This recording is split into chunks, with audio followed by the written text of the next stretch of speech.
எருசலேம் குடியேற்றப்பட்டாச்சு. இப்ப நீங்க பாக்குறது எருசலேம் இரவிலே அவர்கள் வாசம் பண்றாங்க. லைட் எல்லாம் எரியுது, அப்படின்னா குடியேறிட்டாங்கன்னு அர்த்தம். கர்த்தர் சொன்னபடி 1900 வருஷம் கழிச்சு எருசலேம் அவர்கள் வசம் வந்து விட்டது, அவர்கள் குடியேறியாச்சு. இப்ப நாம என்ன சொல்ல வரோம்? எருசலேம் கர்த்தர் சொன்னபடி வந்தாச்சு. ஆனா அந்த இடத்துல ஒரு வார்த்தையை ஆண்டவர் சொல்றாரு, எருசலேம் திரும்பவும் தன் ஸ்தானமாகிய எருசலேமிலே குடியேற்றப்பட்டிருக்கும் அப்படின்னு சொன்னார். இப்போ 6 நாள் யுத்தத்துல அது அவங்க கிட்ட வந்துருச்சு. சகரியா 12:6 நிறைவேறிடுச்சு. ஆனால் அதுல திரும்பவும் தன் ஸ்தானமாகிய எருசலேம்ல இருக்கு பாத்தீங்களா? அதோட அர்த்தம் என்னன்னா, எருசலேமுக்கு ஒரு ஸ்தானம் உண்டு. என்ன ஸ்தானம் கேட்டீங்கன்னா, அது மகாராஜாவின் நகரம், அது இஸ்ரவேலுக்கு தலைநகரம். எப்பவுமே அதான் இஸ்ரவேலுக்கு என்னவா இருக்கு? தலைநகராக இருக்கு. சோ இஸ்ரவேலுக்கு அது தலைநகரா மாறணும். நான் ஏற்கனவே சொன்னேன், 1948 தலைநகராக மாறவே இல்ல, 1967 தலைநகரா மாறவே இல்ல. ஏன்னா தெல் அவீவ் அப்படின்னு ஒரு பட்டணம் இருந்துச்சு. கர்த்தருடைய நேரம் டைம் வரல. கர்த்தர் சொன்ன நாள் வருஷம் வந்தாதான் தலைநகரம் மாறும். கர்த்தர் சொன்னபடி துல்லியமாக அந்த நேரம் வந்துச்சு. சரியா இஸ்ரவேல் தேசம் உருவாகி 70வது வருஷம், கரெக்டாக எருசலேம் அவங்க கைக்கு வந்து 50வது வருஷம், கர்த்தர் சொன்னபடி திரும்பவும் அதே ஸ்தானத்துக்கு எருசலேம் குடியேற்றப்பட்டு விட்டது. எருசலேம் இஸ்ரவேலுடைய தலைநகராக மாறி விட்டது. கர்த்தர் சொன்ன தீர்க்க தரிசனம் துல்லியமா நடந்துடுச்சு. ஆண்டவர் சொன்னபடி இந்த நூற்றாண்டுல, நான் சொல்றேன், இந்த 2000 வருஷத்துல எத்தனையோ தீர்க்க தரிசனங்கள் துல்லியமாக நிறைவேறி இருக்குது. அதுல நம்ம காலத்துல நம்ம கண்ணுக்கு முன்னாடி நிறைவேறின மிகப்பெரிய தீர்க்க தரிசனத்தின் ஒண்ணு, எருசலேம் இஸ்ரவேலுக்கு தலைநகராக மாறியது. அல்லேலூயா. நம்ம சொல்றோம்ல, இதெல்லாம் நடக்குமா நடக்காதா? நல்லா கவனிங்க. கிட்டத்தட்ட இஸ்ரவேல் விடுதலை ஆகி 70 வருஷம் ஆச்சு. ஆனா எருசலேமை தலைநகரா மாத்தவே அவங்களால முடியல. அவங்க கிட்ட எருசலேம் வந்து 50 வருஷம் ஆச்சு, அவங்களால தலைநகரா மாத்தவும் முடியல. அவ்வளவு தூரம் உலக நாடுகள் பிரஷர். அந்த 12ஆம் அதிகாரம் 3-4 வசனங்கள் வாசிங்க. சகரியா 12:3-4. அந்நாளிலே நான் எருசலேமை சகல ஜனங்களுக்கும் பாரமான கல்லாக்குவேன். நல்லா கவனிங்க. எருசலேமை தலைநகரா மாத்தணும்னு சொன்னா உலகமே ஒண்ணு கூடிடும், கூடாதுன்னு சொல்லிடும். கூடாது, நோ சான்ஸ் அப்படின்றவாங்க. ஆனா கர்த்தர் என்ன சொல்றாரு? வாசிங்க தொடர்ந்து. அதை கிளப்புகிற யாவரும் சிதைக்கப்படுவார்கள், பூமியில் உள்ள ஜாதிகள் எல்லாம் அதற்கு விரோதமாய் கூடிக்கொள்வார்கள். என்னாச்சு தெரியுமா? 2018 திடீர்னு ஆண்டவர் அமெரிக்காவுக்கு ஜனாதிபதியாக ட்ரம்பை கூட்டிட்டு வந்தார். ட்ரம்ப் ஜனாதிபதி ஆகிறதுக்கு வாய்ப்பே இல்லாத ஒரு மனுஷன். ஏன்னா ஒரு பிசினஸ் மேன். அவர் ஏத்து நின்றவங்க பொலிட்டிஷியன். அவங்க எல்லாருக்கும் பயங்கர எக்ஸ்பீரியன்ஸ். இவருக்கு எந்த எக்ஸ்பீரியன்ஸுமே கிடையாது. இவர் வந்து நிக்கிறார். எல்லாரும் இவர் தோத்துருவாருன்னு சொன்னாங்க. பார்த்தா ஜெயிச்சிட்டாரு. இவர் ஏன் ஜெயிச்சாரு, எப்படி ஜெயிச்சாருன்னு யாருக்குமே தெரியல. ஆனா ஜெயிச்சிட்டார். ஜெயிச்ச உடனே ட்ரம்ப் பண்ண முதல் வேலை என்ன தெரியுமா? 2018 அவர் என்ன 17 ஜெயிச்சாரு நவம்பர்ல. 2020 தான் அவரு ஜனாதிபதியாக பதவி ஏற்றாரு. ஜனவரி மாசம். அந்த ஆகஸ்ட் மாசத்துக்குள்ள அவர் என்ன பண்ணிட்டார்? பிப்ரவரி மாசத்திலேயே எருசலேமை தலைநகராக அனௌன்ஸ் பண்ணிட்டார். கர்த்தர் சொன்னபடி ஒரு மனுஷனை எழுப்பினாரு. கோரேசை எழுப்பி தேவாலயம் கட்டினது போல, அர்தசஷ்டா மன்னனை வச்சு அலங்கத்தை கட்டினது போல, கர்த்தர் ட்ரம்பை வச்சு எருசலேமை தலைநகராக மாற்றி விட்டார். அல்லேலூயா. இந்த காலகட்டத்தில், இவ்வளவு சேட்டிலைட் காலகட்டம், மாடர்ன் ஏஜ், இந்த காலகட்டத்தில் எதுவும் நடக்காது, கடவுள் இல்லை, பைபிள் இல்லை, அதெல்லாம் சும்மா இவ்வளவு சொல்றாங்க. கர்த்தருடைய வார்த்தையின் எழுத்தாகிலும் எழுத்தின் உறுப்பாகிலும் ஒழிந்து போகாது. கர்த்தர் சொன்ன வார்த்தை 100% ஆம் என்றும் ஆமேன் என்றும் நடக்கும். சொன்ன கர்த்தர் நம்முடைய தேவன் அப்படிப்பட்டதான ஒரு தேவன். சொன்னவரே செஞ்சார் பாருங்க. எத்தனை வருஷம் கழிச்சு. அப்படி செய்யறதுக்கு நம்ம தேவனை தவிர வேற யாராலையும் முடியவே முடியாது. எவ்வளவு அழகா நடத்தி இருக்கிறார் பாருங்க. இந்த காலகட்டத்தில் எருசலேமை தலைநகரா மாத்துறதுக்கு வாய்ப்பே கிடையாது. ஏன்னு சொன்னா உலக நாடுகள் அத்தனையும் அங்க சொல்றாங்கல்ல 4வது வசனத்துல, பூமியின் ஜனங்கள் எல்லாம் ஏகமாய் அதற்கு விரோதமாய் கூடிக்கொண்டார்கள் இருக்குல்ல. இங்க பாருங்க எவ்வளவு பேர் அது அகைன்ஸ்ட் ஆயிட்டாங்கன்னு பாருங்க. இது அன்னைக்கு உள்ளதான பேப்பர்ல வந்த செய்தி. அரபு நாடுகள், யூரோப்பியன் யூனியன், அவங்களுக்கு அகைன்ஸ்டா எல்லா நாடும் சேர்ந்துக்குச்சு. எவ்வளவு நாடுன்னு கேட்டீங்கன்னா ஏறக்குறைய 128 நாடுகள் இந்த ட்ரம்புக்கு அகைன்ஸ்டா இஸ்ரவேலுக்கு தலைநகரா எருசலேமை மாத்த கூடாது அப்படின்னு சொல்லி ட்ரம்புக்கு அகைன்ஸ்டா 128 நாடு ஓட்டு போட்டுச்சு. ஆதரவா போட்டது என்னமோ 8-9 நாடு தான். ஆனால் எல்லாத்தையும் தாண்டி ட்ரம்ப் வீட்டோ பவரை பயன்படுத்தி இஸ்ரவேலுக்கு தலைநகராக எருசலேமை கொண்டு வந்து நிறுத்தியாச்சு. கர்த்தர் சொன்ன தீர்க்க தரிசனம் துல்லியமா என்ன செஞ்சிருச்சு? நிறைவேறி விட்டது. நான் இதை வைத்து உங்களுக்கு ஒன்று சொல்லுகிறேன். கர்த்தர் உங்களுக்கு ஒரு வாக்கு பண்ணி இருந்தால், கர்த்தர் உங்களுக்கு ஒன்று சொல்லி இருந்தால், ஆண்டவர் சொன்ன வாக்கு தத்தத்துக்கு விரோதமான காரியங்கள் நடைபெற்று கொண்டிருக்கும், பார்க்கறதுக்கு நடக்காத மாதிரி இருக்கும், நடக்காதுன்னு சொல்லுவாங்க, மெடிக்கலி ப்ரூஃபாங்க, சான்ஸே இல்லம்பாங்க, இயற்கையா வழியே இல்லம்பாங்க. ஆனா சொன்ன தேவன் உண்மை உள்ளவர். அவர் சொன்னது சொன்னபடி நடக்கும். அவர் சொல்லியும் செய்வாரோ செய்யாதிருப்பாரோ, வசனத்தும் நிறைவேற்றாதிருப்பார். கன்ஃபார்ம் ஆண்டவர் செய்வார். நீங்க வாக்கு தத்தத்தை மட்டும்தான் முடியணும். சுத்தி பேசுறவன் எதையுமே காதல் எடுக்க கூடாது. ஏன்னா இவன் பேசுறதெல்லாம் பிராக்டிக்கலா வாய்ப்பே இல்லைங்க. ஆனா நமக்கு சொன்னவர் சூப்பர் நேச்சுரல், அற்புதத்தின் தேவன். இயற்கையா வழி கிடையாதுங்க. ஆமா கிடையாது. செங்கடல் வந்துடுச்சு, வழி கிடையாது. நான் சொல்றேன் வழி இருக்கும் பாரு ஆண்டவர். என்ன சொல்றீங்க? பார்வர்ட் சொல்லுவான், எப்படா வழி வரும்? பாரா வரும். சொன்ன தேவன் சொன்னாதான் வழி வரும். எப்படி வரும்? வரும், அவ்வளவுதான். சொன்ன ஆண்டவர் அப்படி நிறைவேற்றுவாரு. எனக்கு ஆண்டவர் சொல்லி கொடுத்தது ஒன்னே ஒண்ணுதான், நீ வசனத்தை மட்டும் பிடிச்சுக்க, எவன் சொன்னதையும் கேட்காதே பாரு. ஒரு 10-15 பேர் சில வருஷத்துக்கு முன்னாடி எழும்பி ஒண்ணு சொன்னாங்க, உன் ஊழியத்தை ஒளிச்சு காட்டுறேன் பாரு. இதே வார்த்தையை சொன்னாங்க. ஊழியத்தை ஒளிச்சு காட்டுறேன் பாரு அப்படின்னாங்க. ஆண்டவர் சொன்னாரு, நான் உன்னை ஊழியக்காரனா அபிஷேகம் பண்ணியிருக்கேன், அவன் எப்படி உன்னை ஒழிக்க முடியும்? ஆண்டவர் சொன்னார், நீ என்ன நம்பு, அவன் சொல்றதை நம்பாது. உண்மை நடந்தது என்ன தெரியுமா? சொன்னவங்க என்ன ஆனாங்கன்றது எனக்கு தேவையே இல்லை. ஆனா இந்த ஊழியத்தை விட்டு அவர்களால் என்னை எடுக்கவே முடியல. காரணம், கர்த்தர் என்னோடு கூட இருந்தார். இன்னைக்கும் இந்த ஊழியம் நடைபெற்று கொண்டு இருக்கிறார். சொன்ன தேவன் உண்மை உள்ளவர். அவ்வளவுதான். நம்ம பிடிக்க வேண்டியது வாக்கு தத்தத்தை, வசனத்தை தான். இது நித்திய ஜீவ வசனம். கர்த்தர் சொன்னபடி துல்லியமாய் எருசலேம் இஸ்ரவேலுக்கு தலைநகராய் மாறிவிட்டது. திரும்பவும் அதே ஸ்தானத்துக்கு வந்துருச்சு. 2 விஷயத்தை சொல்றேன், அடுத்த பாயிண்ட்டுக்கு போறேன். ஒன்று, யார் என்ன சொன்னாலும் எருசலேம் இஸ்ரவேலுக்கு உரியது. அதை பிரிக்க ஒரு நாளும் கர்த்தர் ஒத்துக்கவே மாட்டார். இந்த மீடியால, யூடியூப்ல, வாட்ஸ்அப்ல ஒரு 4 பேர் உட்கார்ந்து பரபரன்னு பேசிக்கிட்டு இருப்பான், கத்திக்கிட்டு இருப்பான் ஒவ்வொரு டிவியும். அது எப்படிங்க?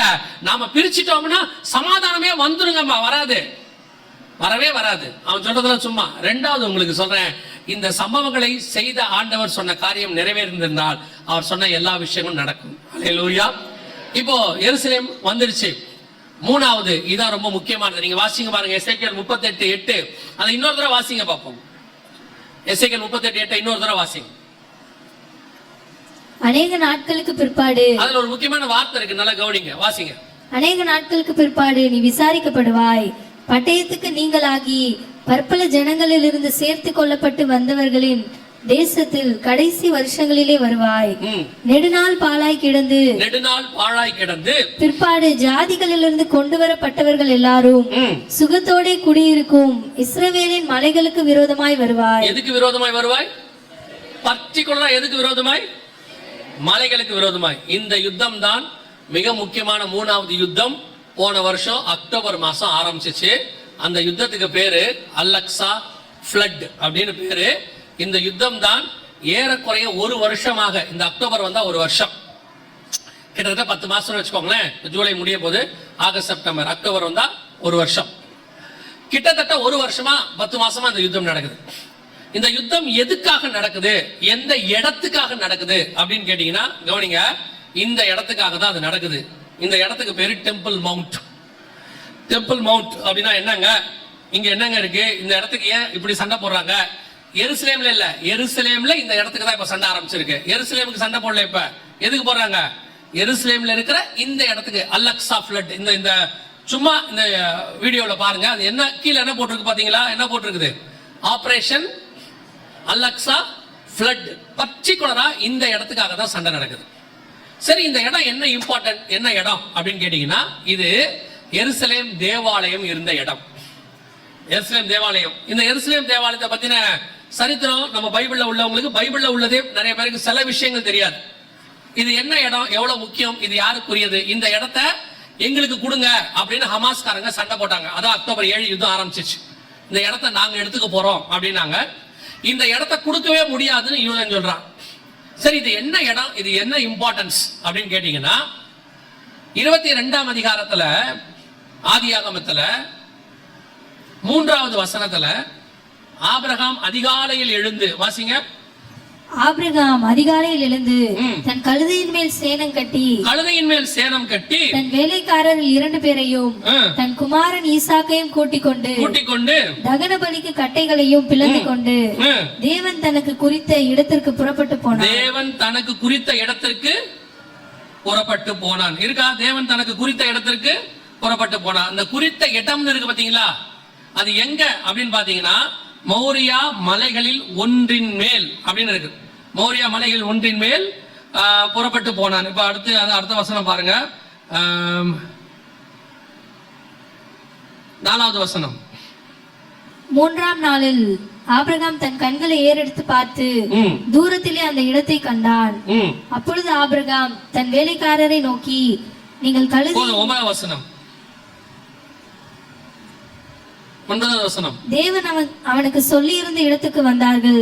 அங்கே ஆபிரகாம் ஒரு பலிபீடத்தை உண்டாக்கி, கர்த்தர் ஏற்கனவே ஈசாக்கு பலியிடுவதற்கான ஒரு இடத்தை பிக்ஸ் பண்ணிட்டார் மோரியா மலையில. அந்த இடத்துக்கு பேர் தான் டெம்பிள் மவுண்ட். அங்கேதான் ஈசாக்கு பலியிடும்படி கொண்டு போகப்பட்டார். அங்கே அவர் ஒரு பலிபீடம் கட்டினான். அந்த இடத்திற்கு யெகோவா ஈரே என்று அவன் பெயரிட்டான். பின்னாடி அங்க இருக்குது பாருங்க, 14வது வசனம். ஆபிரகாம் அந்த இடத்துக்கு யெகோவா ஈரே என்று பெயரிட்டான். அதனாலே கர்த்தருடைய பர்வதத்திலே பார்த்து கொள்ளப்படும் என்று இந்நாள் வரைக்கும் சொல்லப்பட்டு வருகிறது. அந்த இடம் தான் யெகோவா ஈரே. சரி, இந்த இடம் ஆபிரகாம் காலத்துல இருந்து. இதுக்கு அடுத்து இந்த இடத்தை யார் வாங்கினா அப்படின்னு கேட்டீங்கன்னா 1 நாளாகமத்தின் புத்தகம் 21ஆம் அதிகாரத்துல ஓர்னான் கையிலிருந்து தாவீது ஒரு இடத்தை வாங்குகிறார். தாவீது இடத்தை வாங்கிதான் அங்கே தேவாலயம் கட்டுவதற்கு ஃபர்ஸ்ட் அங்க ஒரு பலிபீடம் கட்டுறாரு. அதற்கு பிறகு அந்த இடத்துல தான் சாலமோன் என்ன பண்ணாரு? தேவாலயம் கட்டினார் என்று சொல்லி பார்க்கிறோம். அந்த இடம் தான் இந்த இடம். இதான் சாலமோன் தேவாலயம் இருந்த இடம். அதற்கு பிறகு இந்த தேவாலயம் இடிக்கப்பட்டது. நேபுகாத்நேச்சார் வந்து இடிச்சிட்டார். திருப்பி 2வது 70 வருஷம் கழிச்சு செருபாபேல் இங்க வந்து ஒரு ஆலயம் கட்டினாரு. கிபி 70ல தீத்துராயன் ரோமர்கள் அந்த ஆலயத்தை இடிச்சிட்டாங்க. இந்த 2 ஆலயத்தையும் இடிக்கிறதுக்கு என்ன காரணம்? அது ரொம்ப முக்கியம். அதை நம்ம பார்க்கணும். ஏன் இடிச்சிட்டாங்கன்றதை நம்ம பார்க்கணும்.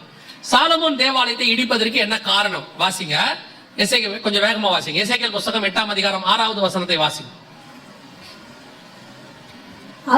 அவர் என்னை நோக்கி, மனுபுத்திரனே, அவர்கள் செய்கிறதை காண்கிறாயா?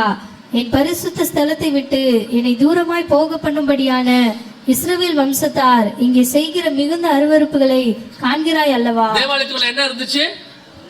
இன்னைக்கு அந்த 8ஆம் அதிகாரத்துல என்னென்ன அருவருப்பு இருக்குதோ எல்லா அருவருப்பும் இன்னைக்கு பல தேவாலயங்கள்ல இருக்கு. அதை போய் அப்புறமா நீங்க படிச்சுக்கோங்க. அருவருப்பு ஆலயத்துக்குள்ளே வரும்போது கர்த்தர் ஆலயத்தை என்ன பண்ணுவாரு? இடிச்சு போடுவாரு. இன்னைக்கு உலகம் முழுக்க அருவருப்பு ஆலயத்துக்குள்ள வந்துருச்சு. ஓரின சேர்க்கை, ஆணுக்கு ஆணுக்கு கல்யாணம், பெண்ணுக்கு பெண்ணுக்கு கல்யாணம், அப்புறம் ஒருத்தருக்கு 2 கல்யாணம், இன்னொருத்தருக்கு 3 கல்யாணம், இந்த அம்மாவுக்கு அது 2வது கல்யாணம், அவருக்கு இது 3வது கல்யாணம், சபைக்குள்ளேயே டிவோர்ஸ், எல்லாம் மண்ணாங்கட்டியும் இருக்குல்ல. இதுக்கு பேர் தான் அருவருப்பு. சபைக்குள்ள பேர் என்னது? அருவருப்பு. இந்த அருவருப்பு சபைக்குள்ள என்ன செய்யக்கூடாது? வரக்கூடாது. இன்னைக்கு சபை மிக மோசமான இடத்துக்கு, அருவருப்பான இடத்துக்கு போயிருச்சு. இன்னைக்கு சினிமாக்காரர்கள், அரசியல்வாதிகள் பண்ற அரசியலை விட மோசமான அரசியல் சபைக்குள்ள இருக்கு. சினிமாக்காரன் ஆடுற ஆட்டத்தை விட மோசமான ஆட்டம் சபைக்குள்ள இருக்கு. இன்னைக்கு உலகத்துக்கு இங்க இருக்கிற எந்த வித்தியாசமும் இல்ல. நான் இன்னும் சினிமாவை தாண்டி சொல்றேன். குடிகாரர்கள் ஆடுற ஆட்டத்தை சபைக்குள்ள ஆடுறான். இன்னைக்கு குடிகாரனை போல ஆடுறான். அதையும் ஒரு கூட்டம் ரசிக்குது. கர்த்தர் கண்டும் காணாதவரை போல இருக்கிற தேவன் அல்ல. ஆண்டவர் சொன்னாரு, என் பரிசுத்த ஸ்தலத்தை விட்டு நான் தூரமா போயிட்டேன். ஃபர்ஸ்ட் கர்த்தர் செய்யறது என்ன தெரியுமா? ஆலயத்தை விட்டு போயிடுவாரு. ஏதோ ஆண்டவர் எல்லாம் ஜாலியா இருக்கான்னு நினைச்சுக்காதீங்க.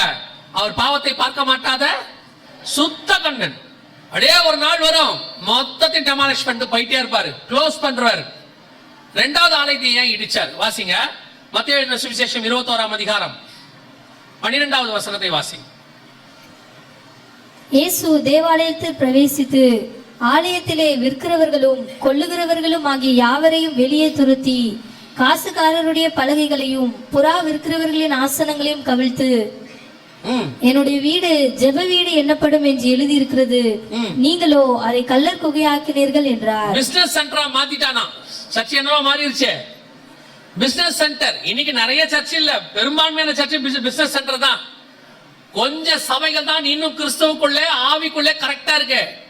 நிறைய சென்டர் வியாபார ஸ்தலம் தான். வியாபாரம் இல்லாத சர்ச்சே இல்லைங்கிற அளவுக்கு போயிட்டே இருக்கு. ஏதோ ஒண்ணு வியாபாரம் பண்றான், அதை ஏதாவது ஒரு பேர்ல வியாபாரம் பண்றான். இப்ப அவன் ஏன் புறாவை வித்தான் ஆலயத்துக்குள்ள? பலி செலுத்துறதுக்கு வித்தான். பலி எங்க செலுத்துவாங்க? ஆலயத்துல செலுத்துவாங்க. அப்போ ஆலயத்துல பலி செலுத்துறதுக்கு புறாவை அங்கே பக்கத்திலேயே விற்கிறது சரியா தப்பா? அவன் ஒருத்தன் பலி செலுத்த வரான், அவன் புறாவை பலி செலுத்த வரான். அப்ப புறாவை பலி செலுத்த வரவனுக்கு புறா தேவைப்படுது. அதை வாங்கறதுக்கு பதிலா பக்கத்திலேயே விற்கிறாங்க உள்ளியா சர்ச்சிலேயே வாங்கி அங்கேயே பலி கொடுக்கறது சரியா தப்பா? பார்க்கறதுக்கு சரி மாதிரி தானே இருக்கு. அப்புறம் இயேசுநாதர் தப்புங்கிறாரு. சபையினுடைய வேலை புறா விற்கிறவனுக்கு புறா விற்கிறது வேலை இல்ல. சபையினுடைய வேலை உள்ளுக்குள்ள என்ன விற்க கூடாது? புறா விற்கிறவங்கிட்ட போய் நீ வாங்கிக்க, அதை வெளியே வித்துக்க. சபையுடைய வேலை பிசினஸ் இல்ல. சபையுடைய வேலை ஆவிக்குரிய விதத்துல கான்சென்ட்ரேட் பண்ணுவது, வியாபாரத்துல கான்சென்ட்ரேட் பண்றது இல்ல. இப்ப சபைக்குள்ள என்ன பண்ணுவீங்க? கடை கட்டி விடுவீங்க. சபைக்குள்ள என்ன பண்ணுவீங்க? வியாபாரம் பண்ணுவீங்க. எங்க பைபிள் இல்லாதவங்களுக்கு பைபிள் விற்கிறோம். தப்பா? தப்பு. அவன் பைபிளை போய் பைபிள் விற்கிற இடத்துல வாங்க சொல்லுங்க. இங்க வந்து கேட்கறான் பைபிள் என்ன விலை? 200 ரூபா. என்னங்க சொல்றீங்க? வெளியே 180. அது கொரியன் பேப்பர், இது சொரியன் பேப்பர். சர்ச்சுக்குள்ள நடந்துகிட்டு இருக்கு வியாபாரம். இங்க ஆராதனை போயிட்டு இருக்கு, அங்க வடை வித்துக்கிட்டு இருக்கு. கேட்டா பில்டிங் ஃபண்ட். ஆலயத்தை கட்டுகிறதற்கு கர்த்தருக்கு தெரியும். அவர் கை குறுகி போகவில்லை. நமக்கு தான் விலைவாசி ஏறி இருக்கு, பரலோகத்துக்கு விலைவாசி ஏறவே இல்லை. ஏன்னா நமக்கு இந்த ஆட்சி மாற மாற விலைவாசி ஏறும். பரலோகத்துல தான் ஆட்சியே மாறாத, ஒரே தேவன் தானே. ஆசீர்வதிக்கிற தேவன் எல்லா காலத்திலும் ஆசீர்வதிக்க வல்லமை உள்ளவராய் இருக்கிறார். இன்னைக்கு சபை எப்படி இருக்கு? Business centre. ஊழியக்காரனும் விற்கிறான், விசுவாசி விற்குது. சபைக்குள்ளேயே வட்டி கொடுது. சபைக்குள்ள புடவை விற்குது. சபைக்குள்ள புடவை வித்தா ஸ்பிரிச்சுவல் புடவையா, ஜபத்தோட விக்குது. இவங்க இங்க உட்காந்து ஆவிய ஊத்துங்கிறாங்க. அது அங்க உட்காந்து பார்டர் பாத்தீங்களா, பச்சை கலர் பார்டர் போட்டு எங்க நடக்குது? சர்ச்சுக்குள்ள சபைக்குள்ள உட்காந்துக்கிட்டு எம்எல்ஏ மார்க்கெட்டுக்கு ஆள் பிடிக்கிறான். 4 பேரா ஒரு வயல பரலோகத்துக்கு போக மாட்டேன் தெரிஞ்சுக்க. சபை என்பது வியாபார ஸ்தலம் இல்லை. சபையில ஆராதிக்க மட்டும்தான் இங்க வரணும். ஆராதிச்சுட்டு வீட்டுக்கு போயிடணும். உங்க வியாபாரத்தை எல்லாம் காம்பவுண்டுக்கு வெளியே வச்சுக்கணும். கொஞ்சம் கொஞ்சமா ஆரம்பிச்சு நீ கரப்ட் ஆனது பத்தாத, ஊழியக்காரனி கரப்ட் ஆகி இன்னைக்கு சபை முழுக்க முழுக்க பிசினஸ் சென்டர். சபை கட்டும்போது கீழே 2 கடையோட கட்டுறாங்க. தொலைஞ்சுதுவோ, ஏன்னா வாடகை கொடுறதுக்கு வசதியா இருக்குமா? கவனிச்சு கொள்ளுங்க. ஏதோ ஆண்டவர் உங்களுக்கு ஒரு வாய்ப்பு கொடுக்கிறார் திருந்தறதுக்கு. திருந்திட்டீங்கன்னா நல்லது. இல்லன்னா என்ன செய்வாரா தெரியுமா? மத்த 24:2 சொல்லுது, ஒரு கல்லின் மேல் ஒரு கல் இல்லாதபடிக்கு என்னவாகும்? இடிக்கப்பட்டு போகும். இதே ஆலயத்தை கர்த்தர் கட்டும் போது சொல்றாரு, ஆகாய் 2:15, ஒரு கல்லின் மேல் ஒரு கல் வைத்து கட்டப்பட்ட நாள் முதல் கொண்டு. அப்படிதானே இருக்குது. ஆகாய் 2:15 வாசிங்க. இப்போதும் கர்த்தருடைய ஆலயத்தை கட்டும்படி ஒரு கல்லின் மேல் ஒரு கல் வைக்கப்பட்டது முதல். அந்த ஆலயத்தை எப்படி கட்டினாரு? ஒரு கல்லின் மேல் ஒரு கல் வைத்து கட்டினாரு. அதே தேவன் தான் மத்தேயு 24:2 சொல்றாரு, ஒரு கல்லின் மேல் ஒரு கல் இல்லாதபடிக்கு இடிக்கப்பட்டு போகும். நல்லா தெரிஞ்சுக்கொள்ளுங்க. தேவனுக்கு விரோதமான காரியத்தில் சபை ஈடுபடவே கூடாது. சபையுடைய வேலை தேவனை ஆராதிப்பதற்கான ஸ்தலம். இங்கே வந்து கர்த்தரை ஆராதிக்கணும், வசனத்தை கேட்கணும், வசனத்தின்படி வாழ்க்கை அமைச்சு கொள்ளணும். உங்க சேட்டைகளுக்கு இது இடம் கிடையாது. இங்க உட்கார்ந்து நீங்க பண்ற பிசினஸ்க்கு இது இடம் கிடையாது. நீங்கள் பண்ற அருவருப்பான காரியங்களுக்கு இது இடம் கிடையாது. நீங்க வெளியே பண்ணா கூட அதுவே தப்பு. அத கூட 100ல 1000ல ஒரு தடவை பொறுத்துக்கலாம். உள்ள உட்கார்ந்துட்டு பண்ணீங்க, என்னுடைய ஆலயத்தை கெடுக்கிறவனை கர்த்தர் கெடுப்பாருன்னு இருக்கு. கேர்ஃபுல்லா இருந்துக்கணும். இந்த கடைசி காலத்துல துணிகரம் வந்துருச்சு ஜனங்களுக்கு, பயங்கரமான துணிகரம். எதை செஞ்சாலும் கர்த்தர் கண்டுக்காம இருப்பாரு அப்படின்னு உள்ள உட்கார்ந்துக்கிட்டு தெரிஞ்சுக்கோங்க. நான் ஏற்கனவே சொன்னதான், உன் பாவம் நிறைவாகிற வரைக்கும் உனக்கு கிருபை இருக்குன்னு அர்த்தம். நிறைவாச்சு தொலைஞ்சேன்னு அர்த்தம். இப்பவே திருந்துட்டீனா நல்லதுன்னு அர்த்தம். அதான் ஆண்டவர் சொன்னார், ஒரு கல்லின் மேல் ஒரு கல் இல்லாதபடிக்கு என்ன செய்யுமா? இடிக்கப்பட்டு போகும். சபைக்குள்ள நிறைய இன்னைக்கு என்ன தெரியுமா? எல்லாரும் செய்யறாங்க, அதனால அது கரெக்ட்னு ஆயிடாது. திருப்பி சொல்றேன், எல்லாரும் இதே மாதிரி பிசினஸ் சென்டர் ஆக்கிட்டாங்க சர்ச்சை. ஆளாளுக்கு கமர்ஷியல் காம்ப்ளெக்ஸ் ஆகும் பிசினஸ் சென்டராவும் மாத்தி சபையை வந்து கொள்ளையர்கள் கூடாரம்லாம் இல்ல, அலிபாபா கொகையை விட பெருசா மாத்திட்டாங்க. எல்லாரும் பண்றதுனால அது என்னவாயிடாது? சரி ஆயிடாது. சோதோம்ல அத்தனை பேரும் பாவம் பண்ணா, அதனால சோதோம் கரெக்டா? ஒரு நீதிமான் இருந்தா பாருங்க, அதான் கரெக்ட். உலகம் முழுக்க ஒண்ணு செஞ்சுச்சு, ஆனா நோவா அது தனித்திருந்தான். அதனால உலகம் முழுக்க செஞ்சதுனால அது சரியாயிடுமா? ஆகாது. எல்லாரும் செஞ்சாலும் சரி, அத்தனை பேர் கரப்ட் ஆனாலும் சரி, அத்தனை பேர் சேர்ந்து உன்னை பைத்தியம்னு சொன்னாலும் சரி, இல்ல உன்னை பார்த்து இப்படி இருந்தா நீ பிழைப்பே நடக்காது, காலத்துக்கு ஏத்த மாதிரி மாறணும்னு சொன்னாலும் சரி, நீ ஒண்ணு மட்டும் சொல்லு, நான் தேவ சாயலாய் படைக்கப்பட்டவன். அத்தனை பேரும் மனுஷ சாயலாய் மாறினால் எனக்கு கவலையே கிடையாது. நானோ வென்றால் நான் ஒருத்தன் நின்னாலும் போதும். எலியா சொல்ற, அழகா சொல்றா, அத்தனை பேரும் பாகாலுக்கு முன்பாக முழங்கால் படியிட்டு விட்டார்கள், நான் ஒருவன் மாத்திரம் மீந்திருக்கிறேன். ஆண்டவருக்கு சொன்ன வார்த்தை என்ன தெரியுமா? நீ ஒருவன் இருக்கிற நல்லது, ஆனா நீ ஒருத்த மட்டும் இல்ல, உன்ன மாதிரி இன்னும் 7000 பேரை நான் மறைத்து வைத்திருக்கிறேன். ஆண்டவர் உலகம் முழுக்க 7000 பேரை வச்சிருக்கிறார். இது மாதிரி ஆட்களுக்காக தான் வருக வரும். போக போறது பேழைக்குள்ள 8 பேராகிய சிலராக இருந்தாலும் சரி, ஆனால் 8 பேருக்காக ஒரு பேழையை கொண்டு வர கர்த்தர் வல்லமை உள்ளவராக இருக்கிறார். போக போறது வருகையில 8 பேரா இருந்தாலும் சரி, 8 பேருக்காகவாவது ஒரு வருகை வந்து கூட்டிக் கொண்டுதான் போகும். நீ காத்திருந்தால் போக முடியும். அவங்களோட சேர்ந்து கரப்ட் ஆயிடாதீங்க. அவங்க கூட சேர்ந்து உலகத்துக்கு ஒத்த வேஷம் தரிக்க ஆரம்பிச்சிடாதீங்க, தொலைஞ்சு போவீங்க. இப்போ இந்த மலைகளுக்கான யுத்தம் ஆரம்பிச்சிருச்சு. எசேக்கியேல் 38:8. இப்ப என்ன நடக்க போகுது அதை மாத்திரம் சொல்லிட்டு நான் முடிக்க போகிறேன். இந்த யுத்தம் எல்லாரும் சொல்ற மாதிரி இன்னைக்கு நாளைக்கு எல்லாம் முடியாது. இந்த ஆரம்பிக்கும் போதே சொன்னாங்க 2 மாசத்துல முடிஞ்சிடும், யூதர்கள் ஹமாஸ ஒரு வாரத்துல க்ளோஸ் பண்ணிடுவாங்க எல்லாம் சொன்னாங்க. ஆனா கன்ஃபார்மா அது முடியாது. ஏன்னா அது ஆரம்பிச்சது இந்த இடத்துக்காக. இந்த இடத்துல இந்த யுத்தம் நடக்கும், இன்னும் நடக்கும். எப்போ வரைக்கும் இந்த யுத்தம் சாதாரணமா நடக்கும்னா, இந்த மாஸ்க் அவங்க தட்டுற வரைக்கும் நடக்கும். இந்த யூதன் என்ன பண்ணிடுவான்னு கேட்டீங்கன்னா, அந்த மாஸ்கை தட்டி விடுவான். ஏன் அப்படின்னு கேட்டீங்கன்னா, இப்பவே நாங்க இன்னைக்கும் போட்டிருக்கிறோம், இது வரைக்கும் 500 மாஸ்க் அவங்க இடிச்சிருக்காங்க. 500 பள்ளிவாசலாம் என்ன பண்ணிருக்காங்க, இடிச்சிருக்காங்க. காசா பகுதி முழுக்க இடிச்சிருக்காங்க. அவங்களுடைய டார்கெட் இதுதான். அவங்க இதை எதிர்பார்த்துக்கிட்டே இருந்தாங்க. இந்த இடத்துக்கு சண்டை ஆரம்பிச்சிச்சு. முடிவா இந்த இடத்த யாரோ ஒரு ராக்கெட் ஏதோ ஒண்ணு பண்ணி இதை இடிச்சிருவாங்க. இடிச்ச உடனே இந்த இடத்துக்கு மீண்டும் 3வது தேவாலயத்தை கட்டுறதுக்கு யூதம் வருவான். இப்போ எல்லாம் சொல்றது நல்லா கவனிச்சுக்கொள்ளுங்க. இது ஏற்கனவே சொல்லப்பட்ட தீர்க்க தரிசனம். அதைத்தான் உங்களுக்கு பைபிள்ல இருந்து சொல்லிட்டு இருக்கிறோம். இந்த இடத்துல மீண்டும் என்ன வரும், 3வது தேவாலயம் கட்டுறதுக்கு யூதன் முற்படுவான். அப்பொழுது இந்த இடம் இருந்தவங்களும் என்ன செய்வாங்க, அதுக்கு சண்டை போட வருவாங்க. திருப்பி ஒரு சண்டை வரும். அந்த இடத்துல சமாதானம் பண்ணுகிறவனாக அந்தி கிறிஸ்து நுழைவான். கடைசி சர்வாதிகாரி என்ன செய்வான், உள்ளே நுழைவான். அப்பொழுது உபத்திரவ காலம் வரும், வேதனைகள் ஆரம்பிக்கும், அப்பொழுது முடிவு வரும். ஆண்டவர் சொன்ன எல்லா காரியங்களும் கடைசி இந்த இடத்தை பேஸ் பண்ணி தான் இருக்கு. இந்த இடத்தை பேஸ் பண்ணி தான் யுத்தம் ஆரம்பிச்சிச்சு. 1 வருஷம் ஆயிருச்சு, 1 வருஷம் ஆக போது, இன்னும் விஸ்தாரமாகும். இந்த எல்லா நாடுகளுக்கும் தலைமையாக ரஷ்யா மாற போது. இப்ப ரஷ்யா மாற தொடங்கி இருக்குது, ரஷ்யா உள்ள வந்துடுச்சு. இப்ப ரஷ்யா 2-3 விஷயங்கள்ல இஸ்ரேலுக்கு விரோதமாக ஸ்டேட்மெண்ட் கொடுத்திருக்கு. இன்னும் அது உச்சத்துக்கு போகும். அமெரிக்க ஜனாதிபதியாக ட்ரம்ப் இருக்கிற வரதுக்கு வாய்ப்பு இருக்குது. அந்த எலெக்ஷன் முடிஞ்ச உடனே நமக்கு தெரிஞ்சிடும் இது என்னவாக போகுதுன்னு தெரிஞ்சிடும். யார் வந்தாலும் இந்த 3ஆம் உலக யுத்தம் ஸ்டார்ட் ஆகும். இப்ப ட்ரம்ப் பேசியிருக்காரு இன்னைக்கு, நான் வந்தா 3ஆம் உலக யுத்தம் வராது, நான் ஜெயிக்காட்டி வந்துரும் அப்படிங்கிறாரு.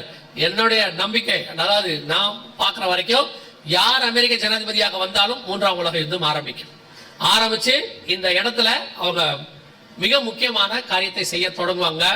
அதையெல்லாம் நீங்கள் பார்க்கும் பொழுது பிப்ளிக்கலா நமக்கு வருகைக்கு என்ன மிக முக்கியமான அடையாளம்னு கேட்டீங்கன்னா, இந்த வசனத்தை வாசிங்க, முடிக்கலாம்.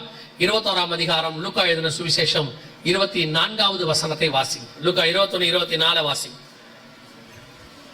பட்டய கருக்கினாலே விழுவார்கள், பட்டய கருக்கினாலே விழுவார்கள், சகல புறஜாதிகளுக்குள்ளும் சிறைப்பட்டு போவார்கள், சகல புறஜாதிக்குள்ளும் சிறைப்பட்டு போவார்கள். புறஜாதியாரின் காலம் நிறைவேறும் வரைக்கும், நிறைவேறும் வரைக்கும் எருசலேம் புறஜாதியாரால் மிதிக்கப்படும், புறஜாதியாரால் மிதிக்கப்படும். புறஜாதியாரின் காலம் நிறைவேறும் வரைக்கும் எருசலேம் புறஜாதியாரால். அப்படின்னா என்ன அர்த்தம்னா, அவங்களுடைய ஹோலி மவுண்டன் சொல்லுவாங்க, டெம்பிள் மவுண்டன் சொல்லுவாங்க, ஹோலி சைட்டும்பாங்க, என்னென்னவோ பேர்ல அதுக்கு அவங்க வச்சிருக்கிறாங்க.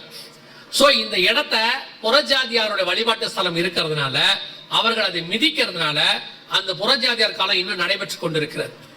ஒரு நாள் வரும், யாருமே உள்ள நுழையாதபடி இந்த இடத்த முழுக்க என்ன பண்ணிடுவாங்க, அவங்க வேலி அடைச்சிடுவாங்க. அதான் புறஜாதியார் காலம் நிறைவேறும் வரை எருசலேம் புறஜாதியாரால் மிதிக்கப்படும். இந்த இடத்த முழுக்க அவங்க கேப்சர் பண்ணுவாங்க. அதுக்கு முன்னாடி இந்த இடத்த அவங்க இடிப்பாங்க. இதுதான் அடையாளம். நல்லா தெரிஞ்சுக்கணும், இதுதான் அடையாளம். இது நடந்துச்சுன்னா உலகம் மிகப்பெரிய பேரழிவுக்குள்ளே போக போகுதுன்னு அர்த்தம். தேர்ட் வேர்ல்டு வார் ஸ்டார்ட் ஆக போது உலகத்துக்கு மிகப்பெரிய அழிவு ஸ்டார்ட் ஆயிடுச்சுன்னு அர்த்தம். சோ ஆண்டவர் சொன்ன எல்லா தீர்க்க தரிசனங்களும் நம் கண்களுக்கு முன்பாக ஒன்றன் பின் ஒன்றாக வரிசையாக நிறைவேறி கொண்டிருக்கிறது. இதுல நமக்கு என்ன அப்படின்னு கேட்டீங்கன்னா, லூக்கா 21, 24 நீங்க வாசிச்சீங்க இல்லையா? புறஜாதியாரின் காலம் நிறைவேறும் வரை எருசலேம் புறஜாதியாரால் மிதிக்கப்படும் சொன்னாங்கல்ல. 28ல ஆண்டவர் என்ன சொல்றாரு பாருங்க, வாசிங்க, முடிக்கலாம். 28 வாசிங்க. இவைகள் சம்பவிக்க தொடங்கும் போது, இவைகள் சம்பவிக்க தொடங்கும் பொழுது உங்கள் மீட்பு சமீபமாய் இருப்பதால், மீட்பு சமீபமாக இருப்பதால் நீங்கள் நிமிர்ந்து பார்த்து உங்கள் தலைகளை உயர்த்துங்கள். இதெல்லாம் ஆரம்பிக்கும் பொழுது 24ல சொல்றாரு, புறஜாதியார் காலம் நிறைவேறும் வரை எருசலேம் புறஜாதியாரால் மிதிக்கப்படும். இவைகள் சம்பவிக்க தொடங்கும் போது, மத்திய 24 நம்ம கேட்டாங்கல்ல, இப்படி வருகைக்கு அடையாளம் என்னன்னு 3வது வசனத்துல. 8வது வசனத்துல இயேசு என்ன சொன்னார் பாருங்க, வாசிங்க. மத்திய 24:8. இவைகள் எல்லாம் வேதனைகளுக்கு ஆரம்பம். அப்பொழுது உங்களை உபத்திரவங்களுக்கு ஒப்பு கொடுத்து உங்களை கொலை செய்வார்கள். இதெல்லாம் வேதனைகளுக்கு ஆரம்பம், முடிவு சமீபமாய் இருக்கிறது. இவைகள் தொடங்கும் போது உங்கள் மீட்பு சமீபமாக இருப்பதால் ஆண்டவர் சொன்ன எல்லா காரியங்களும் கரெக்டா இருக்கு. இவைகளுக்கு நடுவுல தான் நம்முடைய மீட்பு சபை எடுத்துக்கொள்ளப்படுதல் சம்பவிக்க போகுது.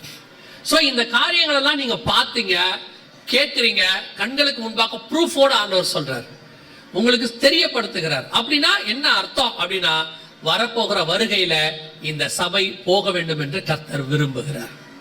அல்லேலூயா. அதுக்கு தான் இது உங்களுக்கு தெரியப்படுத்தப்படுகிறது. என்ன ஒரு பெரிய விஷயம்னா, இயேசு முதலாவது வரும்போது தேவ தூதர்கள் வந்து அந்த மெய்ப்பர்களுக்கு சொன்னாங்க. அவங்க போய் இயேசுவை பார்த்துட்டாங்க. நட்சத்திரத்தை பார்த்தாங்க. அவங்களும் போய் இயேசுவை என்ன செஞ்சுட்டாங்க, பார்த்துட்டாங்க. ஆனா வேத வாக்கியத்தை ஆராய்ந்து பார்த்த ஏரோது என்ன செய்யல, போகல. அவன் சொன்னா, நீங்க போய் பார்த்துட்டு வந்து எனக்கு கன்ஃபார்ம் பண்ணுங்கன்றான். இன்னைக்கு ஒரு கூட்டம் என்ன கேட்டாலும் வருகையில போகாத ஒரு கூட்டம் இருக்கு. அடையாளங்களை பார்த்து ஒரு கூட்டம் இயேசு கிட்ட வந்துடுது, தேவனால முன்குறிக்கப்பட்ட ஒரு கூட்டம் வந்துடுது. ஆனா ஒரு கூட்டம் என்ன கேட்டாலும் வசனம் சொல்றோம், கேட்கிறாங்க, ஆராய்ந்து பார்க்கிறாங்க. ஆனாலும் சரி எல்லாம் ஓகே தான், நீங்க போங்க, போய் பாருங்க, வரும்போது பார்த்துக்கலாம். ஒரு உணர்வில்லாத இருதயம், அல்லது ஒரு அசதி. ஆண்டவர் தெளிவா சொல்லிட்டாரு, 2 பேர் இருப்பார்கள், ஒருவன் எடுத்துக்கொள்ளப்படுவான், ஒருவன் கைவிடப்படுவான். இன்னைக்கு ஆண்டவர் நமக்கு சத்தியத்தை சொல்லி இருக்கிறார். வருகை மிக சமீபம். இனி காலம் கண்டிப்பாக செல்லாது. நாம் கர்த்தருக்கு சித்தமானால், ஏன்னா அவர் வரும் நாளிகையாகிலும் பிதா ஒருவரை தவிர மற்ற ஒருவனும் அறியார். ஒண்ணு மட்டும் நிச்சயம், நம்முடைய காலங்களில் அவருடைய வருகை வருவதற்கு நிறைய வாய்ப்பு இருக்கு.